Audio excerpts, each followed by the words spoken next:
Welcome to the Grow with the Flow podcast, the ultimate destination for all things D2C and e-commerce.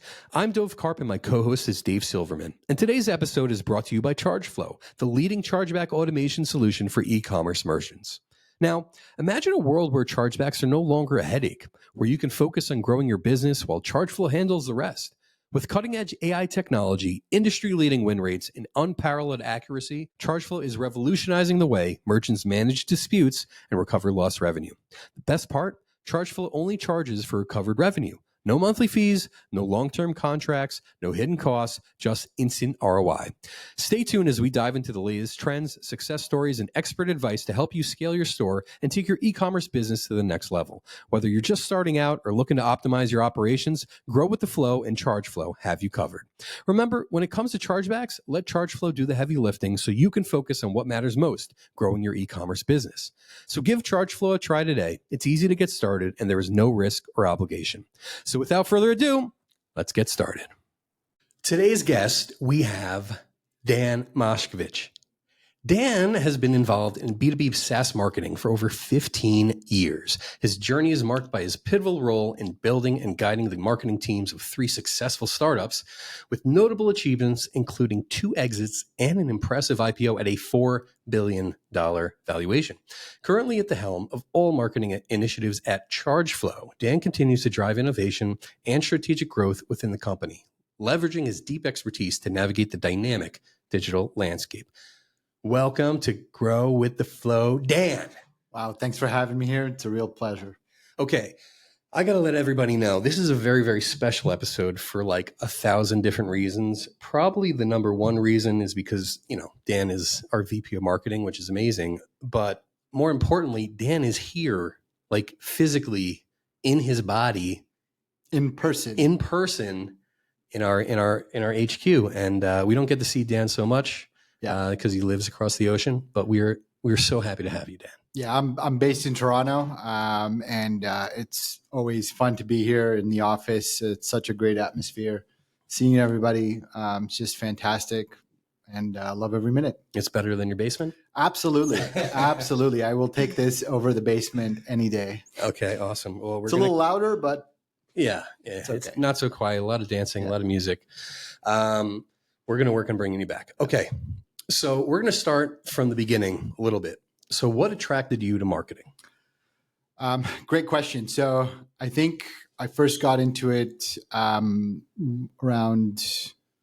when I was actually in university. I built, this was back in the, just before the first .com boom for those of us who are that old.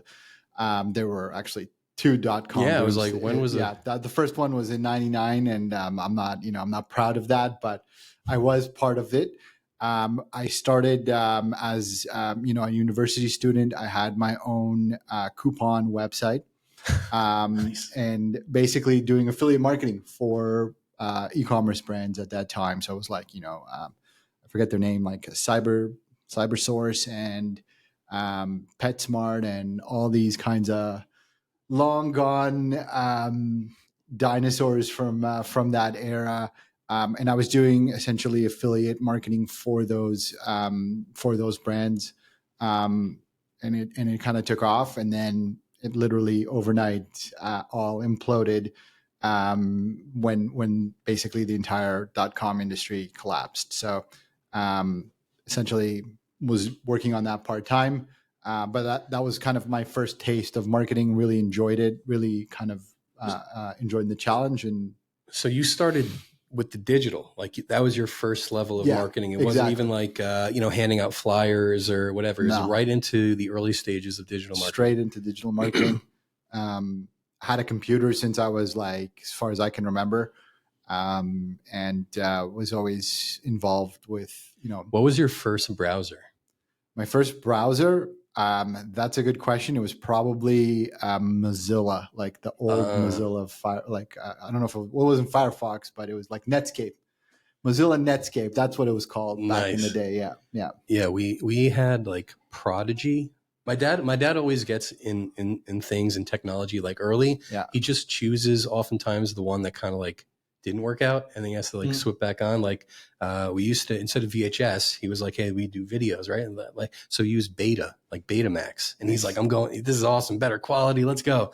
And then we couldn't buy anything because it's like the Blu-ray and exactly the other format that also nobody remembers. Yeah, they shut it down quick. Yeah. We had like Sega Saturn, which Nice. that didn't really work. But you actually got on the right side of marketing, and it was straight up e-com from the very beginning, which is pretty amazing.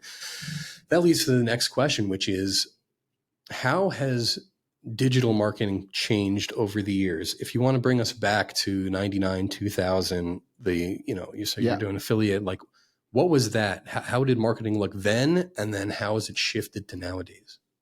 That's a great question. So it's gotten a lot more crowded. And as a result, there's, the challenges, the level of complexity increased as well. So back in the day, the main focus was SEO. Like there were no performance or very little performance channels. It was basically SEO and email marketing. This is 1999. This is 99, early 2000. There was almost Google didn't exist back then. There was no AdWords. There's no, Facebook. So what does SEO? So SEO mean it was basically, writing a blog post or building a page that was SEO optimized for a certain keyword. So you'd try to find a keyword that you wanted to rank on.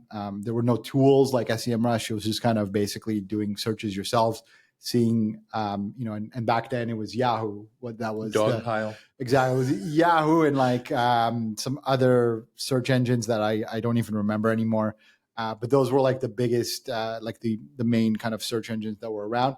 And it was very easy to rank, actually. So it wasn't like once you kind of, build your page, within a couple of months, you'd already rank on that. So you just have to kind of know how to do it. And then, people started stuffing keywords and started to get a little bit more complicated. Then Google came along with their PageRank algorithm and kind of threw everything for a loop. And then everybody started kind of shifting that. And so that's kind of the point that I wanted to make, is that digital marketing has evolved so much since those early days. And that's kind of what I find interesting in digital marketing. It's constantly evolving. There's so many changes that happen. You kind of have to stay on your feet the whole time. You have to kind of keep track of the industry, understand, and see what the trends are, what's working, what's not, and just kind of get a kind of like a bird's eye view of what other people are doing in this space. And it's gotten, like I said, it evolves. It's constantly evolving. It's not static, and it grows very, very fast and over a long period of time. So we know historically there's a lot of, as you mentioned, like dinosaurs. So sometimes they kind of get stuck in their ways of like, oh, I'm just going to do SEO, or I'm just going to do, ads or whatever it is, but I'm not going to, go into content marketing or go into these other things. That's not my thing. I want to ask a question actually the opposite, because sometimes we say, no, you should really get out there. Everything that's new, like hop on, like let's make sure.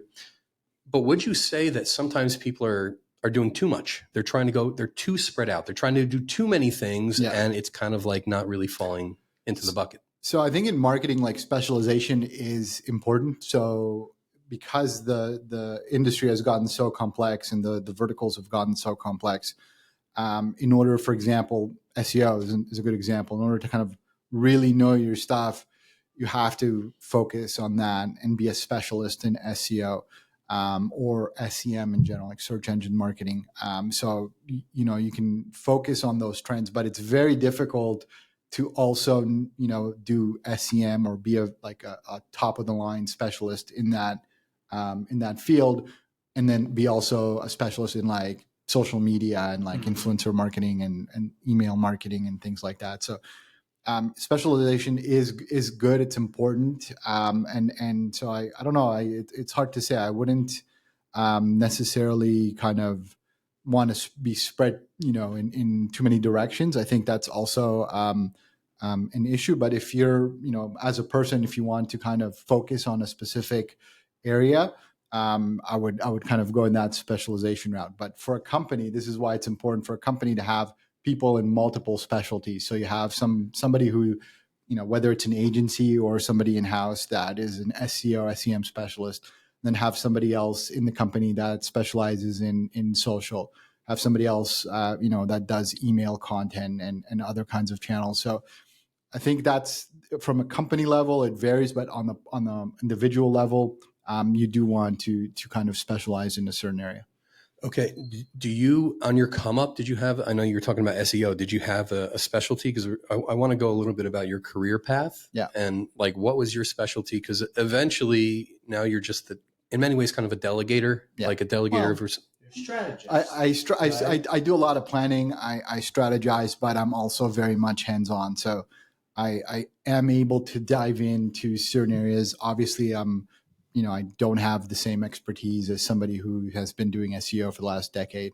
But I understand enough to kind of, give direction or understand the data that's coming out of the various platforms to know that, we should adjust to here or adjust there. So you would say that as you rise through the ranks, which I do want to talk about in a second, Sure. It's very important to at least be pretty knowledgeable about each sect or section. So that way you at least know like this is good and this is not so good. Yeah. So you have to be kind of and relevancy, right? So if we're talking previously about SEO and we're talking about that as a B2B setting, how we're looking at B2C setting with different types of SEO, if we're talking about on TikTok, on Facebook, on Google, what's relevant for what, and then learning how to shift that based on the industry that you're in. So yeah, piggybacking off of that, you definitely have a plethora of skills within the marketing arena that you've learned throughout the years. Where did you start from? So you mentioned SEO. Yeah.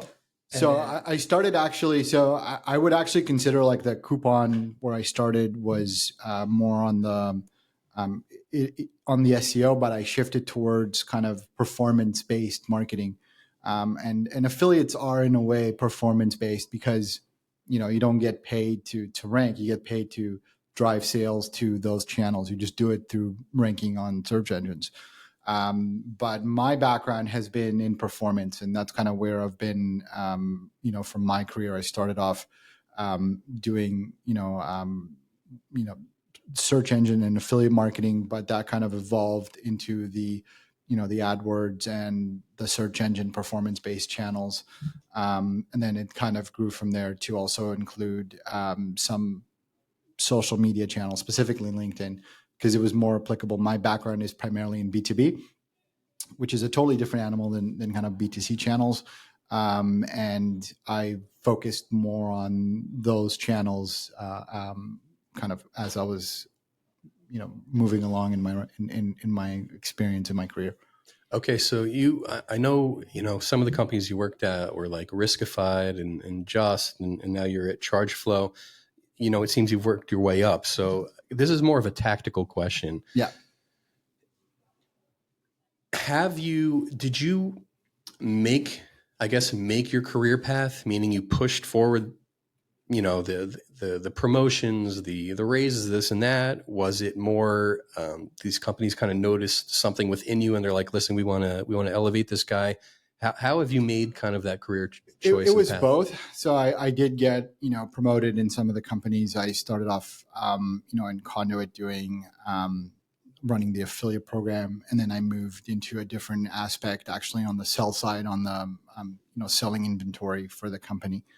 And that was, so I have moved around internally as well, like more horizontally, but personally, I think that the best way for upward trajectory is changing jobs or applying to another job. So for example, right now, if I'm a director of marketing, let's just say at a certain company, the next roles that I'm going to be applying for are going to be VP marketing or higher.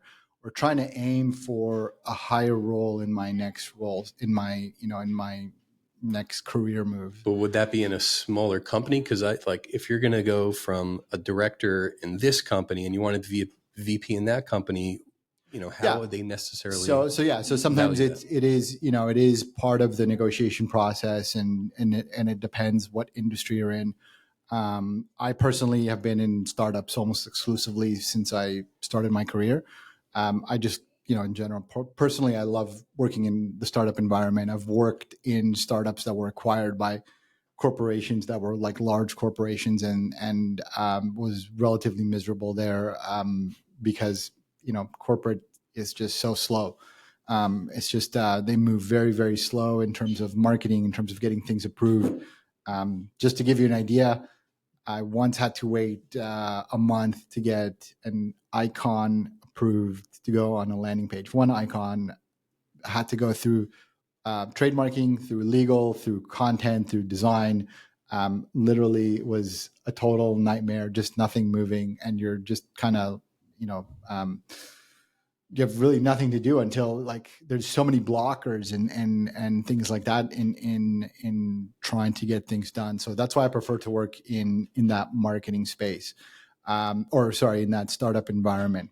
So from what we were saying before, in terms of mobility, it's a lot easier to move to another role in a startup that is looking for talent, as opposed to, if it's a corporate environment, it's a lot harder. But I still think that kind of upward mobility is most likely to happen when you're switching roles. What do you think about internally, right? If a company sees, we all know it's more expensive to acquire a new employee. Yeah. So internally, what about a company that sees the talent? Yeah. And says, okay, a year has passed, year and a half, you've been hitting KPIs, and push forward, because you have to ask for it. That's, moving, yeah, right? I do believe that you have to ask for it. I think if you don't ask for it, it might happen. Like they might, come to you and say you're doing great.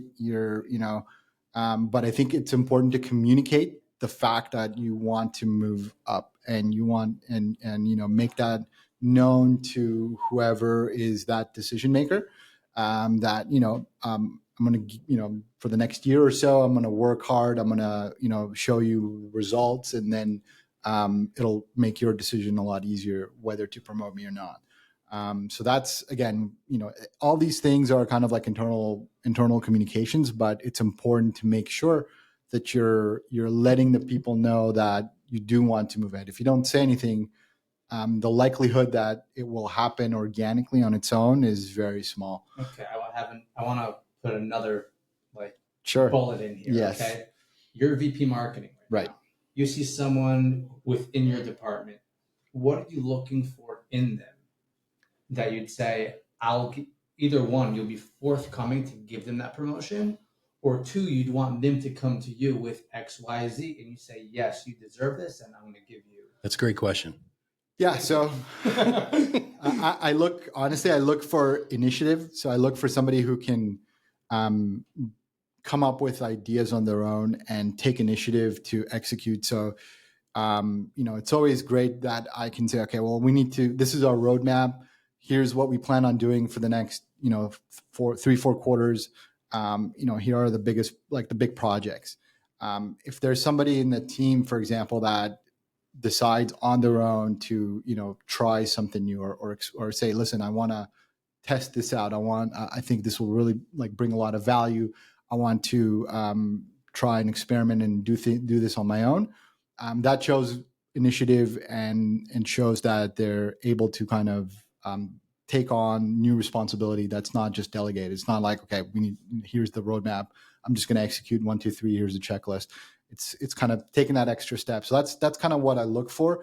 And just on kind of to expand on that is also the ability to execute on those on those things. So somebody who can really take a project and run with it, and deliver solid results and do it within a short time frame or ahead of schedule.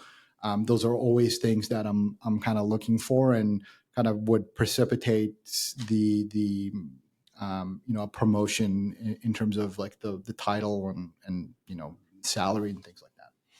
Okay, awesome. So to kind of shift just a little bit, we're part of the sales team. We're really happy what the sales has done for Chargeflow. However, we also need to admit the amazing job that the marketing has done here at Chargeflow. Like, absolutely unbelievable. I mean, we came on and there was already over 1,000 or 2,000 brands that were working with us with kind of limited sales outreach. So I want to know, like, when you first came on board, what was your process of doing an audit, seeing where we're holding, making that strategy, that roadmap, and then ultimately kind of building it out, building the team? I want to know your thought process of what went into that. Yeah. So, having come from the industry, from the fraud prevention industry, and understanding kind of like the pain points that merchants have around chargebacks, it was kind of an relatively easy choice to join Chargeflow. Also, really connected with the co-founders that really understand the value that the solution is able to deliver to merchants, them themselves being merchants themselves, and that's how they kind of came up with the concept of Chargeflow. I think that the product-led growth of the solution is a big factor in helping drive that. From my perspective, that kind of makes my job a little bit easier in the sense that, one, our audience are primarily SMBs, and they need a tool that they can basically connect to and get up and running without any kind of deep integration or some kind of dev overhead that they have to invest in. So that was important in terms of how we approach marketing in the company. So that was kind of the framework that we use. The next stages after that was developing a plan. Okay, we have a good product market fit. We have the product is built around product-led growth. How do we bring more people in? Like, where are the merchants that we want to acquire? Where are they residing? Like, how are we going to get to their eyeballs? So we started to map out all the different channels, and a lot of the stuff was somewhat kind of being done already, but very on a very limited scale. So we started to look obviously on all the traditional performance channels like Google Ads and Facebook ads and other performance-based channels, and to see how we would able to target the right people within those channels. And that's the tricky part, really, is on in channels like AdWords, you have somewhat of an intent, and you have, it's a lot easier to kind of target those people because you know what they're looking for. But when you're looking at other channels, it becomes a little bit more murkier. So you have to kind of leverage data that you have, and you have to plan out for it. You have to use your content to attract those people. So you start at the top of the funnel. So you start building out things like webinars and ebooks and other kinds of engagements like a podcast that would help bring people to engage with your brand. That's essentially the first line of engagement, is get people to connect with the brand and know who we are. Like, for example, our webinars that we're running. We just did one in March. We're doing another one in a couple of weeks. They don't almost, we rarely mention chargebacks on those webinars. The goal of those webinars is to, one, bring in other people from the industry, like influencers or e-commerce merchants, have them talk about other things that that they're doing, like how do they drive growth, and give value to other merchants. So merchants really want to see, especially the SMBs, they want to see how other people are doing things, and I think that's pretty much across all the industries, but SMBs especially, and to give them that value, that's really important. And that's something that we, part of our kind of content strategy is something that give that initial value to the merchant. So in terms of strategy and how we approach those things, we start off with the content, we start off with and then we leverage our kind of other channels to drive those visitors to those events, assets, whatever, the website, all those kinds of content that we have. that we engage with, and that kind of starts the funnel or the process to bring them on board. And, Nice. Yeah. Could I get in there a second? No. Yeah, So, go ahead. Go ahead. We just discussed the top of funnel, right? Yeah. Now, on the sales side, we definitely see that. As a whole company, it's very evident that a big chunk of our clients are inbound. Yeah.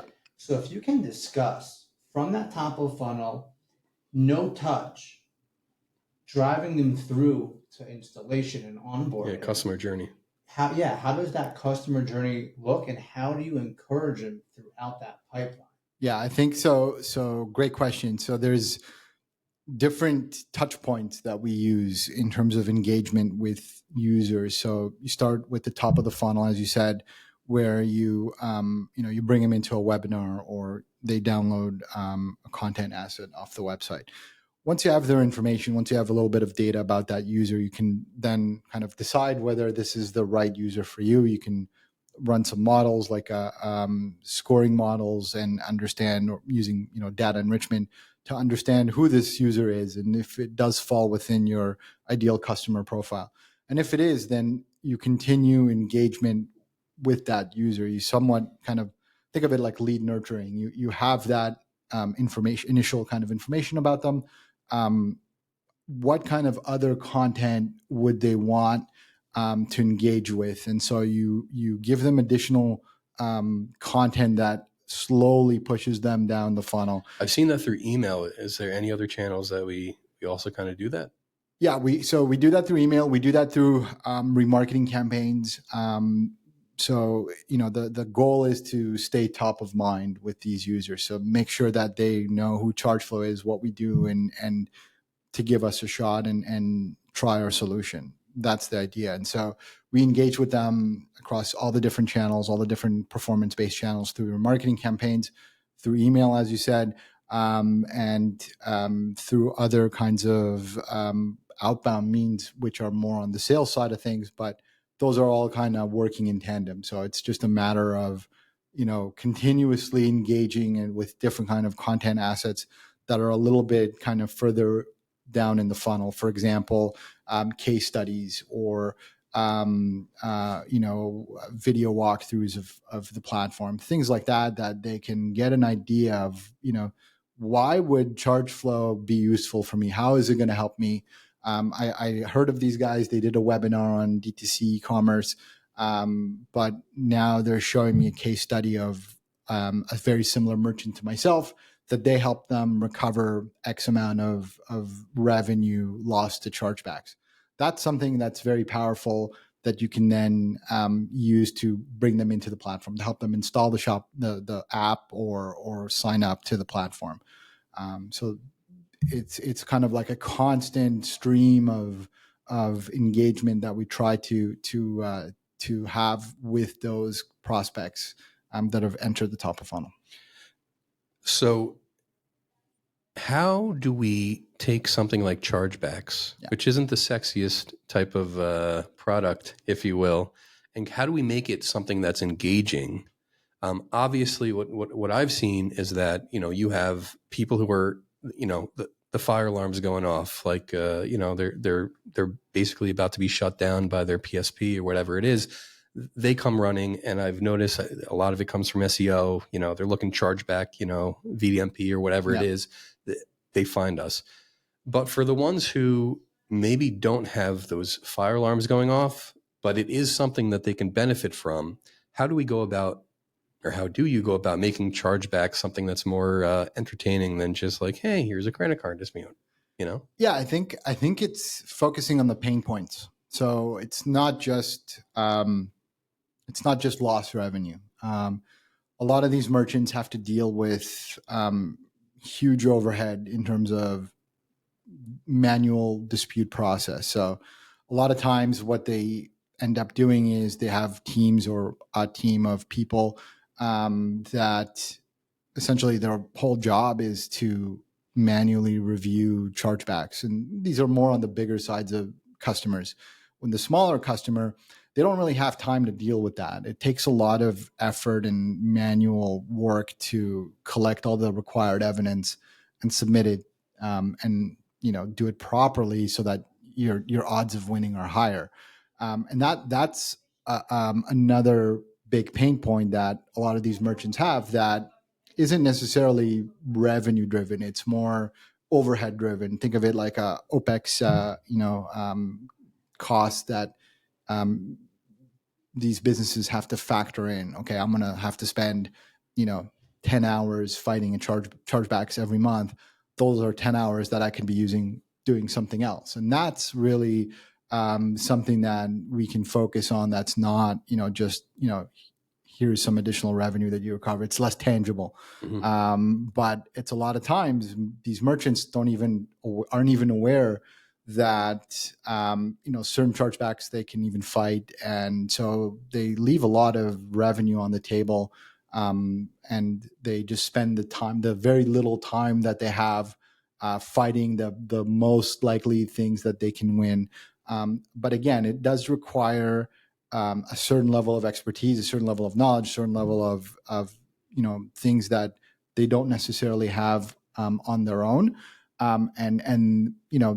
They just assume that this is the cost of doing business. And so that's something that we communicate very well in our messaging. So it's much less about focusing on the chargeback specifically, but more about the things that the chargeback is affecting. Like, yeah, it's a chargeback, good. But you have to understand, if you're able to recover an extra $10,000 a month or whatever it is, or $5,000 a month through chargebacks, I mean, you can take that money and you can now put it into marketing activities, or, the time that you're not actively engaging with your customers. Yeah. This is something you could have written a much better email or a much better message, but you have to rush through that because you have to spend another 20 minutes working on this chargeback. So by shifting the focus into something that's much more affecting them, the problem, that's much bigger. You always focus on the pain point. Yeah. 100%. I think that's the. Say that one more time. Just one more time. Into the mic. You always focus on the pain point. Now that's something that I think we all need to realize, and we always forget, is that literally focus on their pain point. It's so obvious. We all do it, but we always forget it.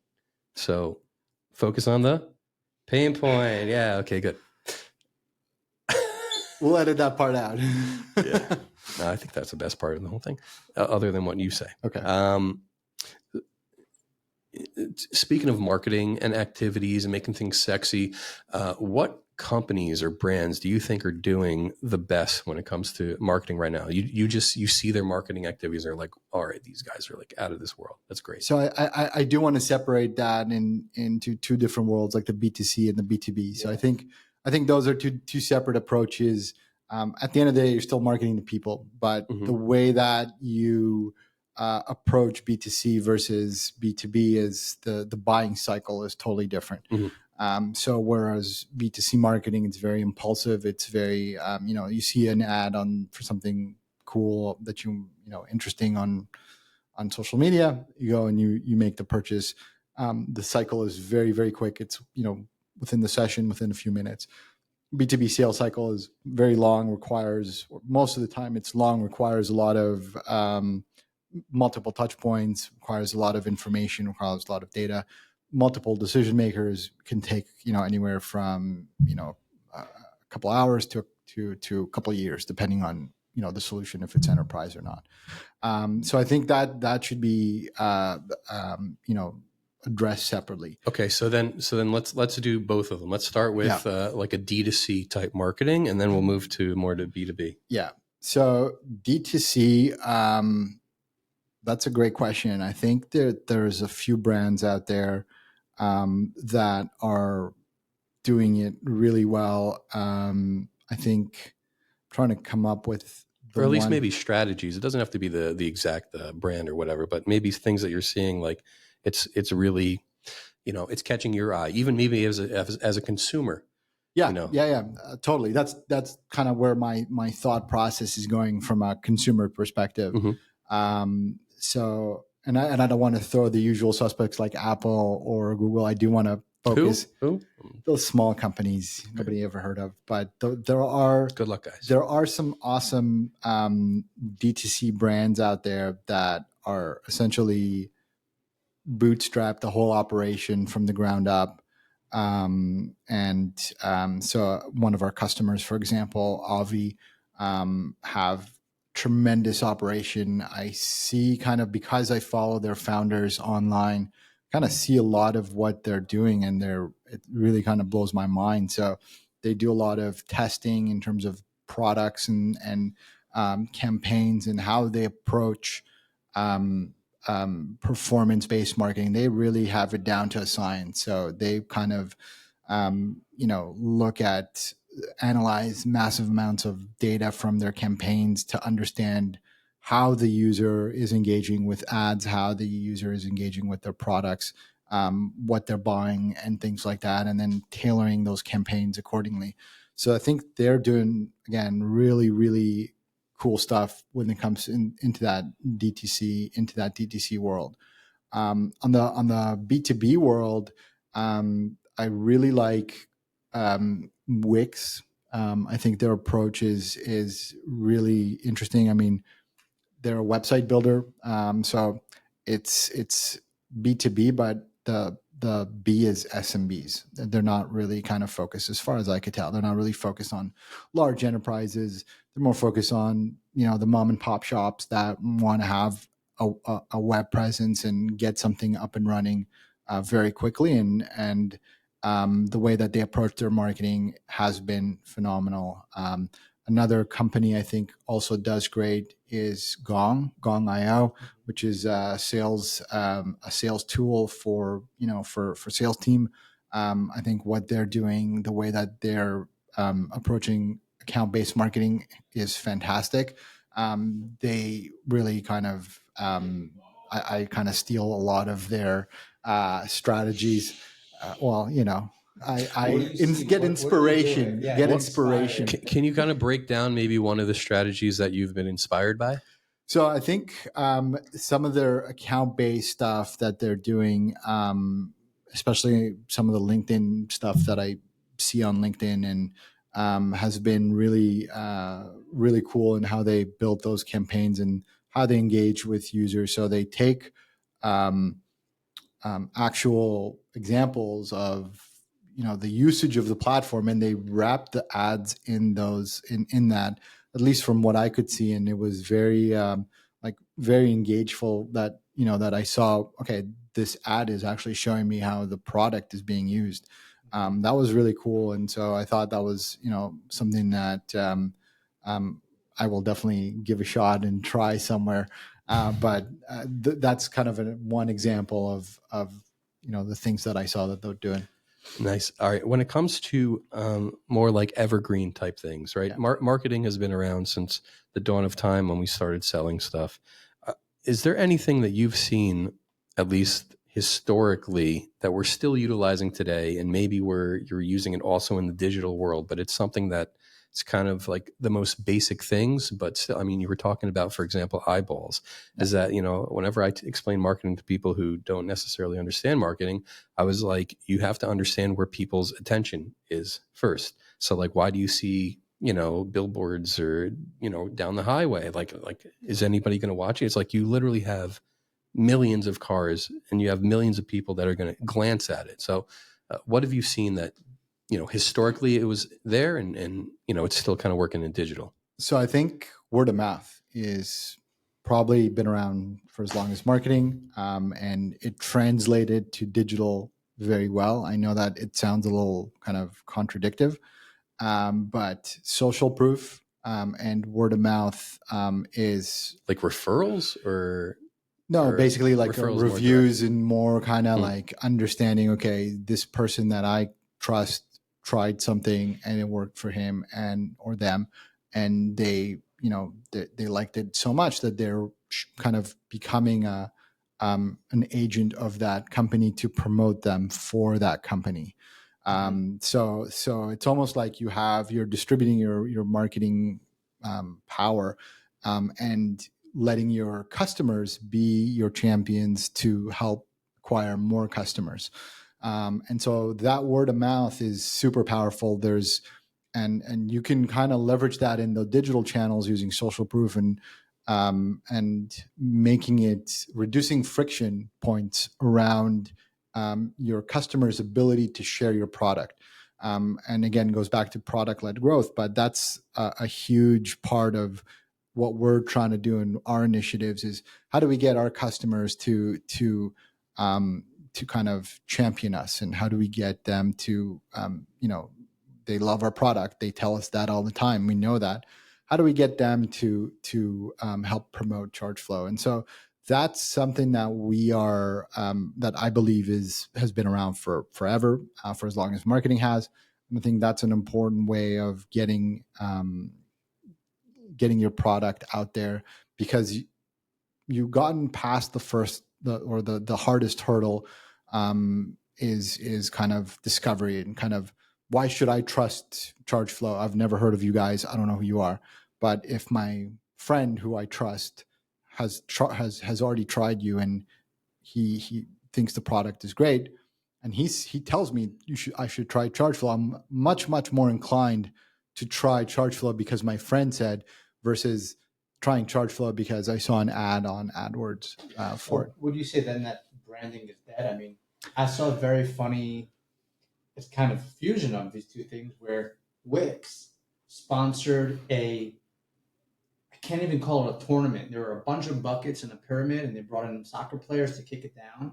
And the whole bottom of the platform was Wix. That's eyeballs and some sort of branding, or these billboards. Is that not a feasible approach? No, I think those are two different approaches, but they're trying to accomplish the same thing. Definitely the branding is a huge part of it. I mean, if people don't know who you are, it's going to be tough. This is why people spend, Wix and Gong spend millions of dollars on Super Bowl ads. I mean, it's just to get that initial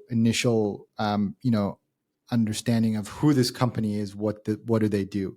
But when you're kind of close to making a decision, you're going to ask around. You're going to see who's using it. You're going to go on their website. You're going to look at their case studies. You're going to see, okay, what did these guys do for a company like myself? So I think it's just it's a deeper stage of awareness. And so the branding is definitely not dead. It's the initial touch point.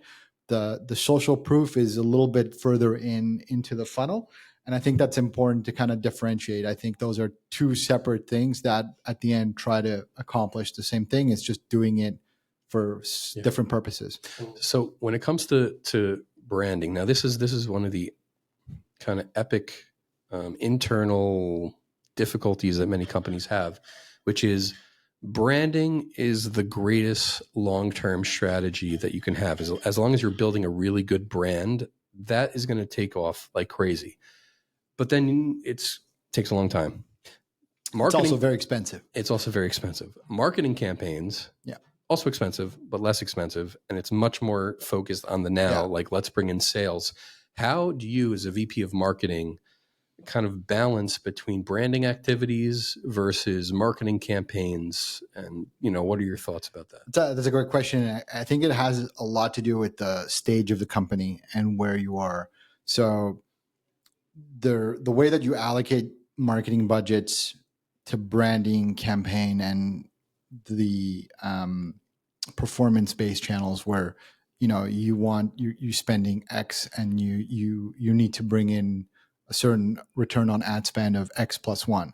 So that's when you start off, when the company's a lot smaller, and you have a very limited budget, you want to focus more of that budget towards performance-based stuff where you're and less on branding, because you need to get those results. You need to bring in those customers in as soon as you can, and less on awareness at that stage. I'm not saying none at all, but I'm saying it's definitely skewed towards more on the performance side of things. As the company grows and evolves, obviously that dynamic can change, and you want to kind of bring in more when you have a bit more foundation in terms of revenue run rate and reoccurring revenue that you brought in, and the company's a little bit kind of more robust from a customer base. then you could shift a little bit more budget towards branding activities. So that's really interesting, because I know a lot of companies and brands, when they first start off, they just go straight to branding, put out content. Let me just get my name out there. Less about sales. It's more about awareness. But it sounds like what you're suggesting is like, no, if you got a little bit of money, which you should if you're starting a business, you should immediately invest that into kind of the performance channels and try to start getting in some actual sales. And then, I mean, people are going to notice you when you see that anyway. It's kind of awareness and sales go hand in hand. But that was very interesting. Yeah, I think when you're limited budget, you want to focus on channels that can bring you quick results. And so, you go to AdWords, where that if you have an audience of people who are looking for something, and you can target those people with those ads that will help drive visitors to your website. And then on the website, you can do the education, the branding, the awareness, and all that on the website already, and kind of hope to convert them once they're there. But from a as your company grows and has more, I wouldn't say disposable revenue or disposable budget. That doesn't really exist. But when you have a budget allocated for awareness and campaigns that you may not necessarily see an immediate return or a measurable immediate return on, then that's something that you need to take into account, and then allocate some of that budget towards those things. Okay, so then this is the question I've been thinking of literally for years and years and years. How do you identify the ROI of branding? That's a good question. It's very hard, there's. You got to tell your bosses, like if they're like, hey, I want to do a branding and awareness campaign, they're going to say, wonderful. How am I going to know it works? There's a wonderful marketer named Jacob Schwartz. He's here. I worked at Whitechurch for a while. And when I was at a UGC company previously, so he was on one of the panels, and they asked this question. And he just looked at the crowd and was like, to be honest, it's a very gray area. And I'm like, this guy, like he's sharp, right? Yeah.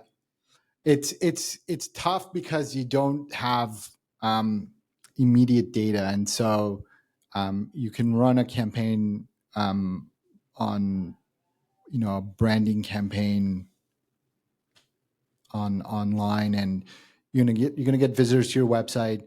You can measure if they convert or not, but it's a different approach as opposed to getting them to or addressing their pain points. It's more of like, this is who we are, this is what we do, and you have to really understand or have the capabilities to measure the success of your campaigns. And the branding campaigns are a lot harder to measure. It's more of a longitudinal study, if you will. Like, let's check back in 3 months or 6 months and see if we have more, consistent drive to the website or higher sales. You can see if you have like an increase in return visitors, or your remarketing audiences are growing, and you can see that more people are visiting your website on a much more frequent basis. They're consuming more content from your blog. They're returning to visit you on their own. So those are some of the ways that you can measure those kinds of campaigns. But a lot of times, when online, things are very measurable. Once you start taking branding campaigns offline, that's where things kind of get murky. And so that's why, for example, if an ad runs on TV or on the radio, there are tools out there that will help you measure the performance of those things. But at the end of the day, it's really tough to put a number on it. But it's doable, and there are solutions out there. But I think you should go into it expecting that the branding campaigns aren't necessarily going to perform as well as some of the performance-based campaigns. Okay, so on the other side of it, we have what do you see that brands that are consistently doing wrong? Like you just see them all the time. We can talk about B2B marketing. Yeah. What do you see doing wrong, and then how would you potentially suggest to fix that? So I think a lot of times they focus on specific channels and not look at things more holistically. So I've joined companies that basically didn't run any Google Ads campaigns, didn't run any kind of didn't invest in SEO, but they basically allocated large chunks of budget to LinkedIn because at some point it was running and it worked for a short period of time, and they decided to double down, and so everything was focused. And this can also be a question of limited resources. It could be a question of limited knowledge within the org. So that's something that I see actually, or I've seen numerous times in the past. I think the way to look at things is much more holistically and across multiple channels. So you have to really, the way that I look at it is how many eyeballs I can get in front of users that I want to bring into the platform, and where are all those users. And these days they're on YouTube, they're on Facebook, they're on TikTok, they're searching stuff on Google Ads, they're visiting LinkedIn, they're on Reddit. So all these different channels require somebody to approach them and put and to run campaigns on those different areas. I want somebody who goes on Reddit, sees my ad, goes on YouTube, sees my ad, goes on LinkedIn, sees my ad, and engages with the brand across all those different channels.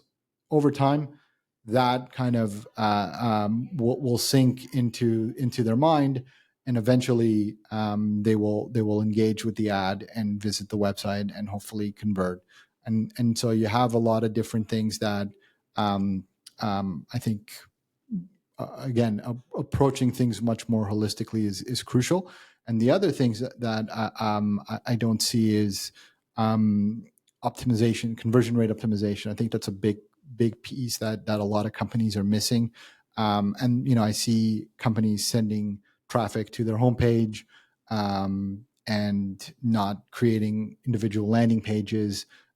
Really narrowing down, specific pain points and focusing entirely on one specific pain point or one specific solution, but rather just kind of shipping everything to the website, hoping for the best, or for the homepage, and hoping, that somebody converts off of that. So I've seen that way too many times, and it drives me crazy every time I see it. I like what you just did. On one hand, you said brands are too specific when it comes to the platform or the channel that they're marketing in. They need to be more holistic. They need to be more general. But then when it comes to the actual, customer potentially coming in, you're like, they're too general. Well, I brought someone off of an ad that ad I'm talking about a pain point of time wasted, and I'll bring them to a landing page I know. that speaks about time wasted, not just to my home page. 100%. But like, I like how you're like, somebody might say, "Oh, you need to be more general," because he says you general platforms. No, what I meant by general is they need to kind of have a holistic cross-platform approach, and not just focusing on one specific place. The question I would have on that is, that's top, right? Yeah. That's, you got the money, you have not necessarily getting more data points. Okay, so I want to hear about that. Not necessarily. If a company doesn't have the budget to go across 10 different platforms, how would you then advise them to proceed? I would, if I have, I'm selling watches somewhere and I see most of my traffic is coming now from Facebook ads, PPC, I'm putting all my money there, right? Yeah. Let's maximize. Yeah, I think back to kind of doubling down on something that works and kind of riding that, putting everything into one basket. So I think that, especially in the startup world and in B2B, where you have limited resources, I think that limiting your approach to one channel is still it's not necessarily a question of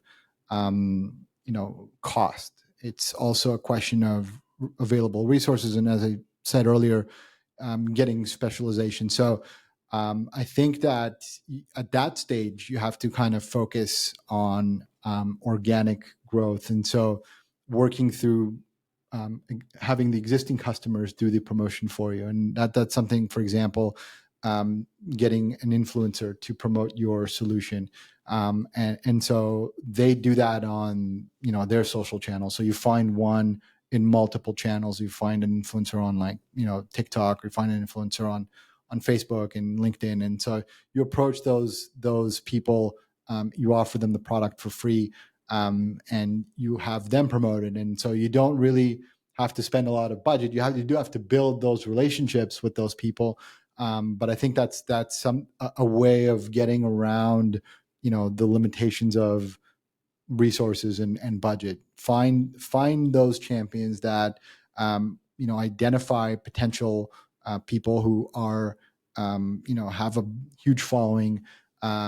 Give them your product for free. Give them the solution for free in exchange for promoting the solution to their audience. I think that's a huge driver, and I think that's something that a lot of companies, especially in the startup world, aren't doing, and that they could be doing. And I think that's a good way of getting around the limitations of resources and budgets. Nice. So you've mentioned, some of your inspirations and experience has been through SEO, or through PPC, or through, now we just mentioned kind of influencer marketing. Where do you get your information from? Where do you get your knowledge? Is there a person that you've been inspired by? You're like, oh, I really love this person's perspective, and that's what you learn from. Is there a book? Is there a topic? Where do you learn? Yeah, so I have a few friends who are in the industry, so I constantly ask. I sit down with people in the industry and talk about what's working for them, what's not. So it's a lot of internal, I guess, industry networking, and also some of the guys that obviously are out there, like Gary Vee that you mentioned in the past that you're a big fan of. I've followed his stuff for a while, and he's got some phenomenal advice. The Obvi guys also have, on the DTC side of things, and which can be applied, the same concept can be applied to B2B, have very interesting approaches. And so I just follow, quite a lot of, I wouldn't say influencers, but experts in this field. For SEO, I think it was Neil Patel, and I forget the guy from Moz. I forget his name.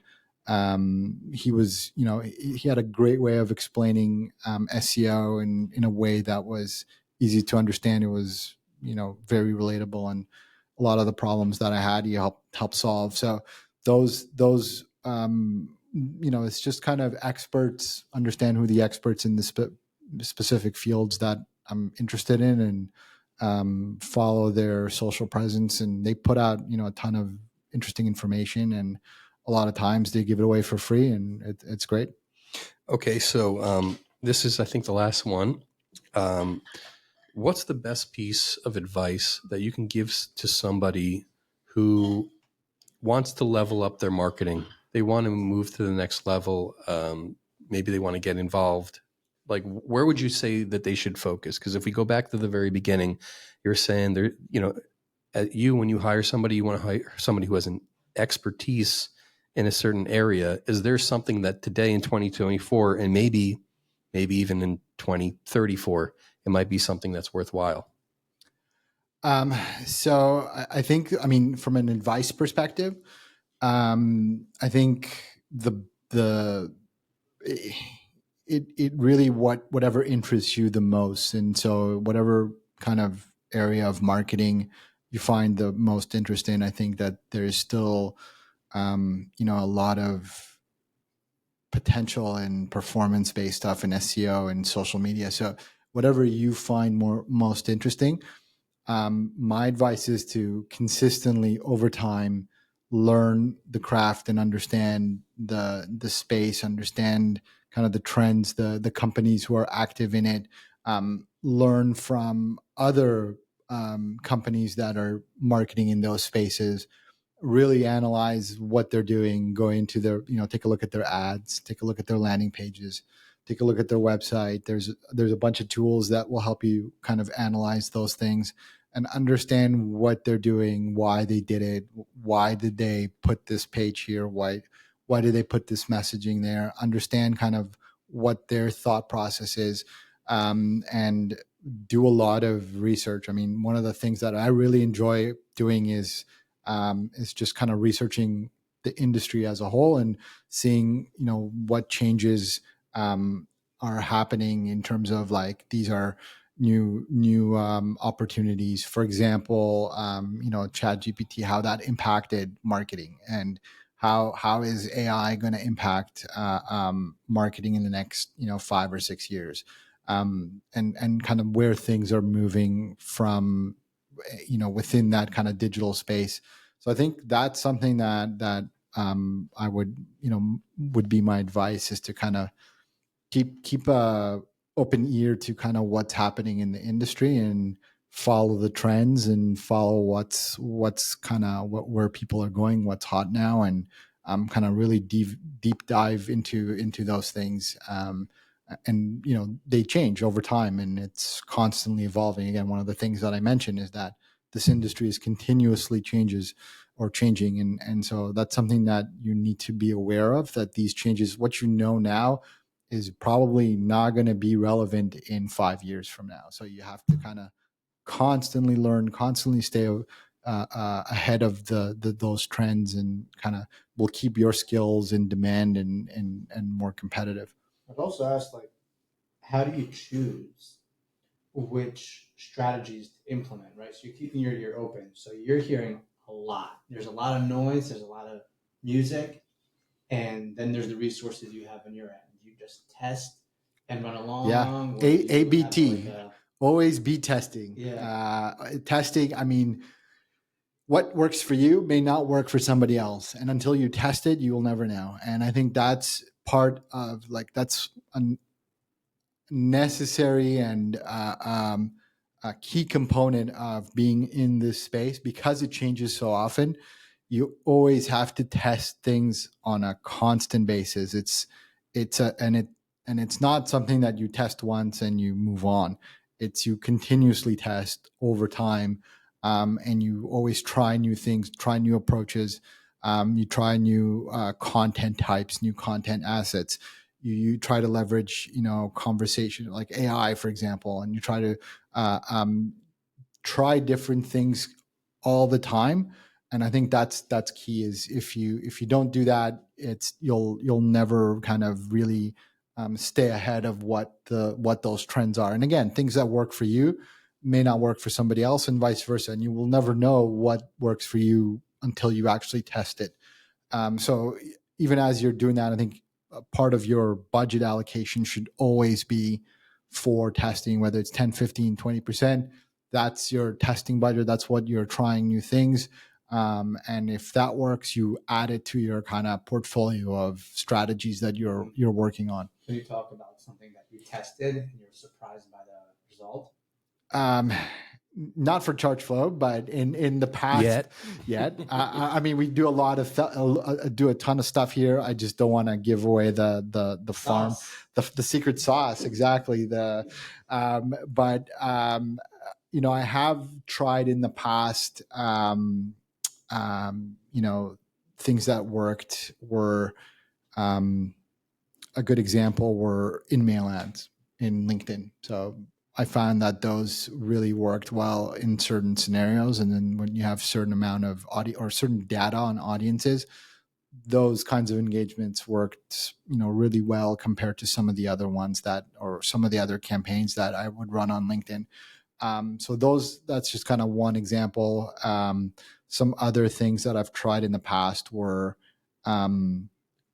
video ads, using case studies as actual ads in terms of, for YouTube, for example. That worked really well because you're essentially kind of killing two birds with one stone. You're kind of doing the branding and the Value demonstration. the value and the solution kind of, here's how we solve this for, you know, John Doe, and here's how we could solve it for you. And they see that case study. Again, so you have the right, if you have the right audience mix and you show them ads of somebody in the industry who was able to solve a problem with, you know, in that kind of format, that worked really well. So those are just kind of a couple of examples that. Yeah, there's a value, that's social proof, that's, you know, it's a lot of different aspects to it. Awesome. Yeah. Amazing. Dan, thank you so much for flying all the way here specifically to be on this podcast. Yes. Worth it. Yeah, definitely worth it. Worth Absolutely. It for us. Dan, where can people find you? You can find me on LinkedIn, Dan Moshkovich. I also wrote a book for, you know, B2B startup marketing, and it's like a practical guide for marketing for startups. You can find it on Amazon. What's the name of the book? B2B Marketing Practical Guide for Startups. The marketing technique. Exactly. Nice. There's some SEO keywords in there. And That's amazing. All right, Dan, thank you so much. And thank you to our audience for listening. We always look forward to bringing you practical advice about how to grow your DTC brand. If you want to reach out to me, Dove, or Dave, you know, you can find us on LinkedIn, Dove Karp, Dave Silverman. And please make sure that you check us out at chargeflow.io for all your chargeback needs. So until next time, keep flowing.